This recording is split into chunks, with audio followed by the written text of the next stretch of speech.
There are 166 champions in League of Legends, and despite all of them being unique in their own way and playable in most ranks, some champions by design are just better than others at winning the game. Some champions are very limited in what they can accomplish. Some champions require pretty good mechanical skill and can't ever misplay, and others need certain criteria to work properly. That's why you don't see most champions in the Apex tiers, and even in pro play. It's just the same champions circulating all the time. Kayle, as an example, is an amazing champion in the late game, but are you guaranteed to make it to the late game in all of your games? Most likely not.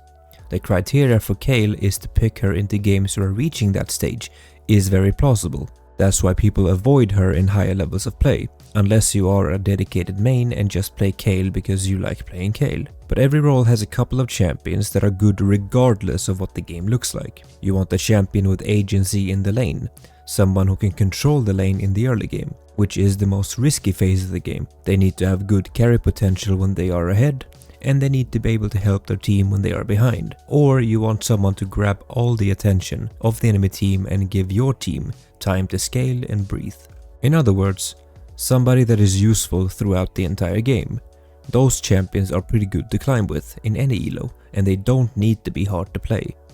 This video is aimed towards people below Diamond, as the ranks above are typically more macro focused, and the champion of choice matters less. If you have suggestions for some of your favorite picks that aren't in this video, tell me why in the comments below and we can take a look at them in another one. Now, let's take a look at some champions. For top lane, I would recommend Renekton, Garen, Malphite, Warwick and Mordekaiser. Top lane is the lane that fights the most, and for these 5 champions, fighting is pretty easy. Renekton is great at fighting 1v1. Garen just spins on your forehead or ignores you. Malphite couldn't care any less about you hitting him unless you are an AP champion. Warwick can out-sustain most 1v1s, and Mordekaiser sends you to Narnia and beats you in Narnia. Renekton is one of the best lane bullies in the entire game. You have sustain, 2 dashes if you hit the first one, a stun, a really good combat ultimate that gives you HP, damage and fury. The hardest part about Renekton is just managing his fury. You want to take good trades as much as you can, chip them down, and eventually all in them. That's the blueprint for every Renekton game. You are tanky, you deal a lot of damage, you can hold someone down, or completely make the lane neutral in hard matchups, which is insane value for a top lane champion, and it's the reason why he's one of the most picked top laners in pro play over the past few years. If you fall behind, you can always get a little tankier, except that you're not going to be a carry and just frontline as best as you can for your team and peel for them. Renekton is a champion that needs to be ahead in lane in order to work as intended. But Garen, however, is a bit different. He's pretty weak in the first few levels, but with good wave management, you will always survive. Once you get some early attack speed, you can wave clear forever under your tower. The thing with Garen is that he's a champion that never needs to win the lane.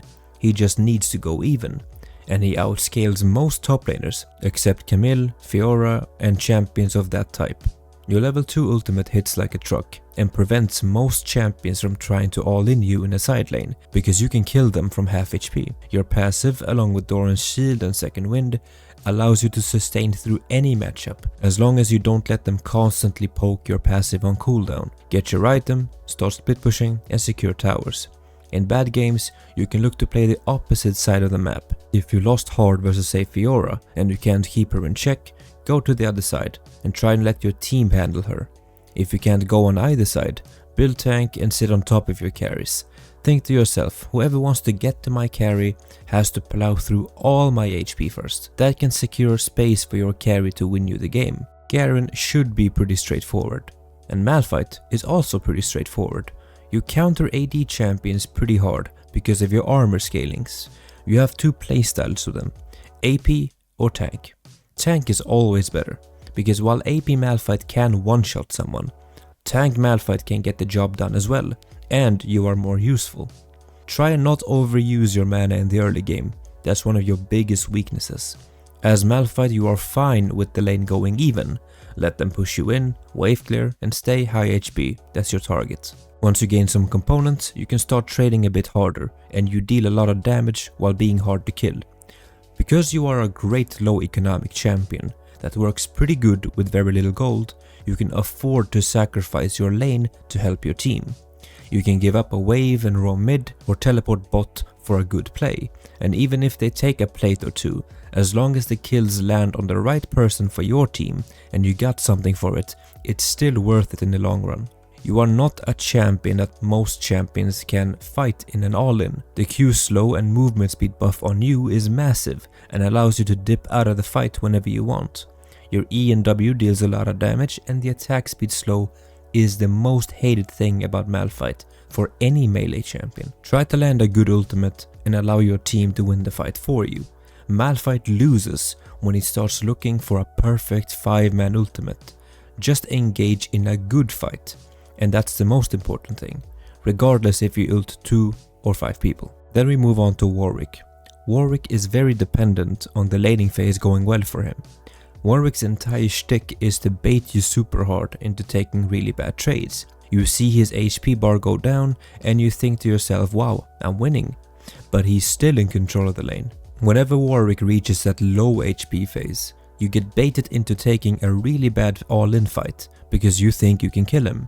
But with his passive, his Q healing, his attack speed steroids, his damage reduction and fear, his ultimate, he will easily turn the fight around and kill you pretty fast. He might even play with barrier and bait you in that way. Warwick punishes players with a bad laning phase and those who don't understand trading, but gets really hard punished by disciplined players with good fundamentals. Without an early lead, Warwick gets outscaled in the mid game and can only hope that the game becomes chaotic enough where he can snag up a kill or two and get more items. If everyone is playing perfect, then Warwick top as a concept simply doesn't work. You hate everyone with a Brambles vest because that stops your insane healing, and that means you can't take the fights that you want. But given the fact that the majority of players below Diamond make gigantic mistakes in the laning phase, then Warwick is still a pretty good champion to play top that can punish mistakes and gain a lead in most of his games.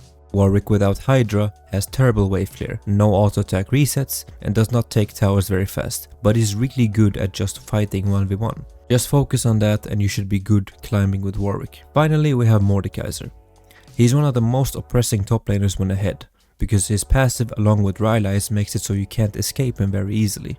He has good wave clear, good damage, a shield that works as a heal, he can fight short trades or extended fights, and he performs very good in either trade.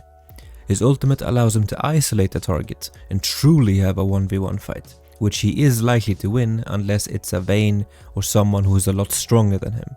You can even ult a strong champion and aim to just survive in your ultimate, while your team tries to clean up the rest of their team. Mordekaiser is a great option when you have AD mids and junglers. He has the ability to play full tank, AP off tank, and full AP, and it's all pretty good. Mordekaiser excels versus champions that don't have any dashes, because hitting his E becomes way easier, and they can't run away from you in a consistent way. You don't want to play Mordekaiser into mobile champions like Vayne or Fiora, or champions who don't really care about you, like Olaf, because they can just run through you. Just focus on having a solid laning phase and you will be a threat in most of your games. Now these are not the absolute best carries that you can pick in the top lane, but it's a mix of everything. Damage, tankiness, priority, wave clear, 1v1, etc. Champions like Camille or Fiora or Riven can probably carry harder than any of these champions, but it comes at the cost of being harder to play.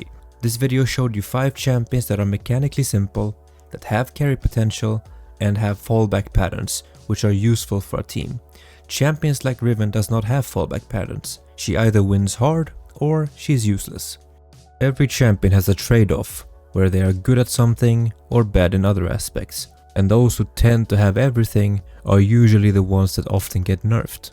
If you have a champion that you feel hits the requirement of easy to play, solid to carry with, and useful in not so ideal conditions for your team, pop them down in the comments below and let's see what champions you guys value a lot and why.